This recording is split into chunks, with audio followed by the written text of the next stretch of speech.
మంత్రి సీతక్క గారు అంటే నాకు చాలా అభిమానం. ఎప్పటికి కూడా చాలా అభిమానం.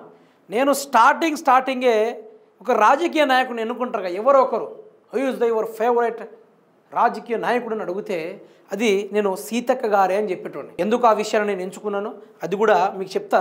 ఇది చూడండి, ఇది చూస్తే నిజంగా ఎమోషన్ తన్నుకుంటూ వస్తున్న పరిస్థితి. ఇది చూడండి.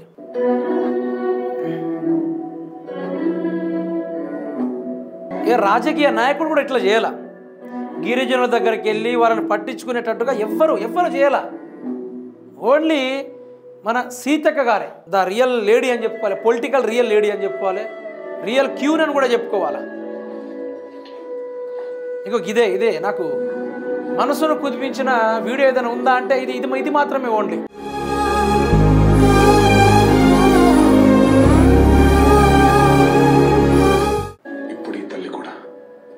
మంత్రి సీతక్క గారు లాక్డౌన్లో మేడం గారు వాగులు, గోదావరి వాగు ప్రవహిస్తున్న వాగుని దాటి మరి ఎక్కడో అడవుల లోపల ఉన్న గిరిజన ప్రజల్ని ఆదరించి చాలా వరకు హెల్ప్ చేశారు.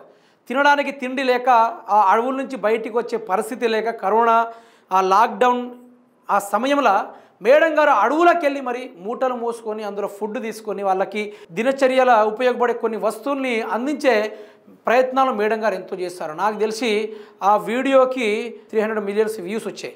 చాలా వరకు ప్రపంచ దేశాలకల్లా బెస్ట్ కాంప్లిమెంట్ వచ్చింది ఆ వీడియోకి. ఐ హోప్ ఒకవేళ ఆవిడ గారికి ఆ విషయంలో ఆ పద్మవిభూషణ్ అవార్డు ఇచ్చినా కూడా తక్కువే, ఆ విషయంలో గద్దర్ అవార్డు ఇచ్చినా తక్కువే, ఆ విషయంలో ఇంకేమైనా మిగిలిపోయిన అవార్డులు ఏమైనా ఉంటే వచ్చినా కూడా తక్కువే. ఎందుకంటే మేడం గారు చేసినట్టుగా ఏ రాజకీయ నాయకుడు కూడా ఆ విధంగా చేయాల. అయితే నేనేమనుకున్నా, మంత్రి సీతక్క గారు ఆ నియోజకవర్గంలో మంత్రిగా కావాలా, ఆవిడ గారు ములుగు ప్రజల బ్రతుకుని మార్చాలా, ములుగులో ఉన్న గిరిజన ప్రజల బ్రతుకుల్ని మార్చాలని నేను ఎప్పటి నుంచో నాకు మనసులో అది పటిష్టమైన ఆలోచన ఉండిపోయింది. అయితే ఇక్కడ ఇది మీరు చూశారు. అయితే నెక్స్ట్ మీకు ఒకటి చూపిస్తాం. నిన్న మన వరదలకు ఏర్పడిన పరిస్థితి ఇది. ఒక మహిళ మొన్న అదే వాజేడు దగ్గరలో ఉన్న వాగుకు దగ్గరలో ఒక ఆవిడ గారైతే పొలం వేసుకుంటే బీభత్సమైన వర్షం వచ్చింది. ఆ పంటల్లో అప్పటికప్పుడే చెప్తుంది ఆవిడ 800 రూపాయలు పెట్టి మందు చల్లిన మొత్తం ఇసుకతోటి అది నిండిపోయింది.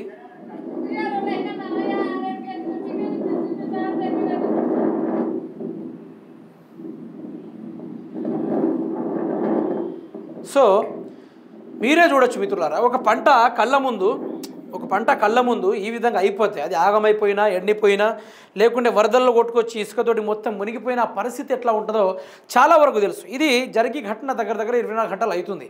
అయితే మంత్రి సీతక్క గారు నిన్న ఈవినింగ్ ఒక ప్రశ్న ఆఫీసులో కౌంటరింగ్ లాంటి అయితే మేడం గారు అది పెట్టి మా తెలంగాణ ముఖ్యమంత్రి రేవంత్ రెడ్డి గారు చెప్పినట్టే మేము నడుచుకుంటాం, ఆదేశిస్తాం, ఉపరాష్ట్రపతికి మద్దతు ఇచ్చే ప్రయత్నంలో ఎన్నికలు పెడితే మేమందరం ఆడికెళ్ళి క్యాంపెయినింగ్ చేస్తామనుకుంటూ మంత్రి సీతక్క గారు మాట్లాడి మళ్ళీ నా అభిమాన రాజకీయ నాయకురాలు నా గుండెల మీదనే ఎందుకో తన్నేసినట్టు అనిపించింది నాకు. ఆవిడ గారిని చూసుకొనే కదా లేనిపోని ఎమోషన్లతోటి ఊరేగిపోయి మేడం గారిని గెలిపించాలి, గద్దెనెక్కియాలని ఆ యొక్క కుతూహలం, ఆ యొక్క ఆలోచన మొదలైంది నా దాంట్లో. అయితే అది నాకే కాదు చాలామందికి ఇన్స్పిరేషన్ అయింది. ఈరోజు సీతక్క ఎందుకు బయటికి వచ్చి అదే ప్రజల కోసం ఎందుకు చిన్నపాటి పేపర్ స్టేట్మెంట్లు లేకుంటే వీడియోలు ఎందుకు చేయట్లేదు, మేడం గారు ఎందుకు స్పందించట్లా? దీనికి తగ్గట్టు వ్యవసాయ శాఖ మంత్రి దగ్గరోడే కదా మరి తీసుకొచ్చి వాళ్ళ నష్టపరిహారం ఇప్పించడో ఆ గిరిజన ప్రజలకు ఇది ఈ ఏరియాలో మీరు పొలాలు చేసుకుంటే వాటికి ఆయకట్టలు కట్టించి నీళ్లు పక్కన మళ్లించే ప్రయత్నాలు ఇవన్నీ చేయాలి కదా. మరి మంత్రి సీతక్క ఇప్పుడు ఎందుకు రావట్లేదు నాకు అదే అర్థం కావట్లేదు. ఆ రోజు మీరు లాక్డౌన్లో ఉన్నప్పుడు గిరిజనుల్ని ఆదుకున్నారు, మరి ఈరోజు ఏమైంది మేడం? అక్కడ కొండాయి గ్రామంలో కూడా మొత్తం ఊర్లు మునిగిపోయి వాళ్ళందరూ ఊరు కాలు చేసుకొని వచ్చి ఈ దొడ్ల గ్రామంలో ఉందామంటే గ్రామస్తుల దగ్గర రానియకపాయే, అటవీలో నివసిద్దామంటే అటవీ శాఖ వాళ్ళు దగ్గర రానియకపాయే.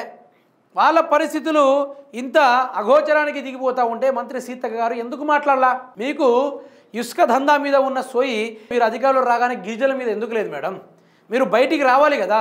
దయచేసి సీతక్క గారిని వేడుకునేది అదే, మీరు ఆ రోజుల్లో ఏ విధంగా అయితే పేద ప్రజల్ని ఆదుకున్నారో ఏదైతే లాక్డౌన్ ఏరియాలో ఏ ముఖ్యమంత్రి ఏ మంత్రి ఎవ్వరు కూడా ఏ రాజకీయ నాయకుడు కూడా వచ్చాడా పరామర్శించకుండా వాడిని పట్టించుకునే స్థితిలో ఉన్నప్పుడు మీరు వాళ్ళకి ఏ విధంగా ఆహారాన్ని అందించారో ఈరోజు కూడా మీరు అదే విధంగా వారికి ఆహారం అందకున్నా వారికి అట్లీస్ట్ జీవనోపాధిగా నమ్ముకున్న కొన్ని భూములకు ఆయకట్టలు కట్టించి వాళ్ళు ఇంట్లో నివసిస్తున్న ఇండ్లలో నీళ్లు రాకుండా ఆ వరదలు రాకుండా గోదావరికి ఆయకట్టలు కట్టించి వారి బతుకుల్లో ఒక మార్పు తెస్తే ఏమైంది మేడం? ఇంద్రమ్మ ఇండ్లు వేస్తున్నాం, డబుల్ బెడ్రూమ్లో స్కామ్ జరిగింది, కేసీఆర్ ముంచిండని ఆ రోజు ఏడ్చిన మీరు ఈరోజు అదే గిరిజనుల పెంకుటిళ్ళల్లో పాము కాట్లతోటి విసర్పాలతోటి వాళ్ళు కాటుకు గురయ్యి చనిపోయి ఈరోజు ప్రాణాలు ఇడుస్తూ ఉంటే మంత్రి సీతక్క గారు ఆ ఊర్లోకి వెళ్ళి కూడా పరామర్శించే పరిస్థితి, ములుగులో వెళ్ళిన పరిస్థితి, సంవత్సరం తర్వాత ఒకసారి 2 సంవత్సరాల తర్వాత ఇంకోసారి వెళ్ళి రీల్స్ చేసుకోవడం వచ్చుడు తప్ప మంత్రి సీతక్క గారు ఏ ప్రజల్ని ఎక్కడ కాపాడినట్టు ఏడావు పడుతుంది మేడం? మీరు బయటికి రావాలా, బయటికి వచ్చి ప్రజల యొక్క పరిస్థితులు చూడాలా, పరిస్థితులను ఆదుకోవాలా, వారిని దగ్గరుండి చూసుకోవాలా. అంతేగాని ఈరోజు మంత్రిగా మీరు అయినందుకు సొంత నియోజకవర్గాన్ని చూడకుండా పక్క నియోజకవర్గంతో మీకేం సంబంధం? కేటీఆర్ గారిని తిట్టుడు మీకేం సంబంధం? కేసీఆర్ గారిని తిట్టుడు మీకేం సంబంధం? రేవంత్ రెడ్డి ఉపరాష్ట్రపతిని ఎన్నుకుంటే ఏంది, పక్క రాష్ట్రపతిని ఎన్నుకుంటే మీకేంది? మీరు మీ నియోజకవర్గ ప్రజల్ని కాపాడుకోవడమే లక్ష్యం కదా. మీ నియోజకవర్గ ప్రజలు ఒక్కొక్కరు 10 కిలోమీటర్లు 5 కిలోమీటర్లు అడవుల నుంచి నడుచుకుంటూ వచ్చి మీకు ఓట్లు గుద్ది బ్యాలెట్లు నింపి బాక్సు బద్దలయ్యేలా మీకు మెజారిటీ ఇస్తే ఈరోజు మీరు ఆ గిరిజనుల గురించి ఎక్కడ పోయి కూడా మాట్లాడిన పరిస్థితి, వరదల్లో ముంచుకుపోతున్నా కూడా ఆడగెళ్ళి కూడా మీరు మాట్లాడిన పరిస్థితి, హెలికాప్టర్లు ఉన్నా కూడా ఆ వరదల్లో మనుషులు కొట్టుకోబోతున్నా ఇల్లు కొట్టుకోబోతున్నా హెలికాప్టర్లు తెప్పిరని పరిస్థితి. ఈరోజు ఇంద్రమ్మ ఇండ్లు లేదు, వారికి రైతు బంధువు లేదు, పోడు భూములకు పట్టా లేదు, వారికి చదువుకుందామన్నా ఆడ కాస్ట్ సర్టిఫికేట్లు లేదు, వాళ్ళ జీవితాలకు అంటూ ఏది లేదు. ఒక్కటే ఓట్ రైడ్ మాత్రం బ్రహ్మాండంగా లక్షణంగా ఓట్ రైడ్లు తీపిచ్చి ఎలక్షన్ రాగానే సీతక్కకే ఓటు గుద్దండి అనే ఒక్క కార్యాచరణ తప్ప వేరే కార్యాచరణ అక్కడ ఎక్కడ లేదు. ఆ గిరిజన దగ్గర పోవాలంటే దగ్గర 5 మైళ్ళ దాకా నడుచుకుంటూ పోవాలా. ఆ ఒక్కొక్క అడవుల లోపల ఇండ్లు ఉన్నాయి. అలాంటి వాళ్ళకి అభివృద్ధి లేదు, గ్రామ పట్టణాల అభివృద్ధి లేదు, అక్కడ సీసీ రోడ్లు లేదు, వంతెన లేదు, బ్రిడ్జి లేదు, ఏమీ లేదు. ఆడ ఇసుక ఉందంటే మాత్రము ఆడ వరుసబట్టి 4 హైవేలు కట్టించి ఇసుక లారీలు పంపించి ఇసుక తోడియడానికి ఒక వ్యవస్థను క్రియేట్ చేసి ఓ టోల్గేట్ను పెట్టి ఆడ పోలీస్ వ్యవస్థను పెట్టి వాళ్ళందరినీ పెట్టి ఇసుక తోడే ఆలోచనలు ఆ యొక్క రూల్స్ అన్నీ ఉంటాయి. కానీ రాష్ట్ర ప్రజల కోసం, ఆ యొక్క ములుగు జిల్లా ప్రజల కోసం, గిరిజన ప్రజల కోసం ఏ ఒక్క రూపాయి కూడా ఉండదా? ఇంత ఘోరమ మిమ్మల్ని గెలిపించిన పాపానికి, మిమ్మల్ని గెలిపించిన అన్యాయానికి, మిమ్మల్ని గెలిపించిన అక్రమానికి ఈరోజు గిరిజనుల పైన బుల్డోజర్లు దలాయించారు. వాళ్ళు ఆగమవుతున్నా కూడా వాళ్ళకు నష్ట పరిహారం లేదు, ఏమీ లేదు. ఏంది సీతక్క గారు ఇది? ఏంది సీతక్క గారు? నేను ఒకటే మంత్రి సీతక్క గారిని వేడుకుంటున్నా, నేను మీ నియోజకవర్గంలో గ్రౌండ్ రిపోర్ట్ చేయడానికి వస్తున్నా. ఆ తర్వాత పిదప మీతో పాటు నేను ఇంటర్వ్యూలో కూర్చోబోతున్నాం. ఎందుకంటే మీ నిజస్వరం కూడా తెలంగాణ రాష్ట్ర ప్రజలకు తెలవాలి. మీరు ఆ రోజు చేసింది మానవత్వంతో చేశారా లేకుంటే ఓట్ల కోసం చేశారా అనేది నాకు ఇప్పుడు డౌట్ అనిపిస్తూ ఉంది. నాకు ఇప్పుడే కాదు, ఎవరికి చూసినా కూడా ఇదే డౌట్ అనిపిస్తుంది. ఇప్పుడు స్టార్టింగ్ వీడియోలో మంత్రి సీతక్క గారు ఏదైతే వాగులు నడుచుకుంటూ వచ్చారో ఈరోజు ఆ వాగు కాడ 4 హైవేలు ఉన్నాయి. మీకు తెలుసో లేదో 4 హైవేలు ఉన్నాయి. అక్కడ 450 లారీలు రోజు టార్గెట్. ఆడ నుంచి ఇసుక తోడి ఇందులో వేయాలి. ఆడ మేడం గారు ఫుడ్ పంచడానికి వెళ్ళింది కరెక్టే, దానికి పుణ్యం దొరుకుతుంది, ప్రతిఫలం దొరుకుతుంది. భగవంతుడు దాని తగ్గ పుణ్యాన్ని రాతఫలాలు రాసుకున్నాడు కూడా. అయితే మంత్రి సీత గారు ఆడ దగ్గరలో ఉన్న ఇసుక మీద కన్నుబడి ఈరోజు ఆడ ఇసుకలు జోర్దారుగా సాగుతూ ఉంది. ఒక లారీ నింపడానికి 4,000 రూపాయల పొత్తున ఏదో లొల్లి జరుగుతూ ఉంది. ఆడ లొల్లి జరుగుతూ ఉంది. ఆ వీడియో కూడా మన దగ్గర ఉంది. దయచేసి మంత్రి సీతక్క గారు ఇకనైనా మీ నియోజకవర్గాన్ని పరిపాలించుకోండి.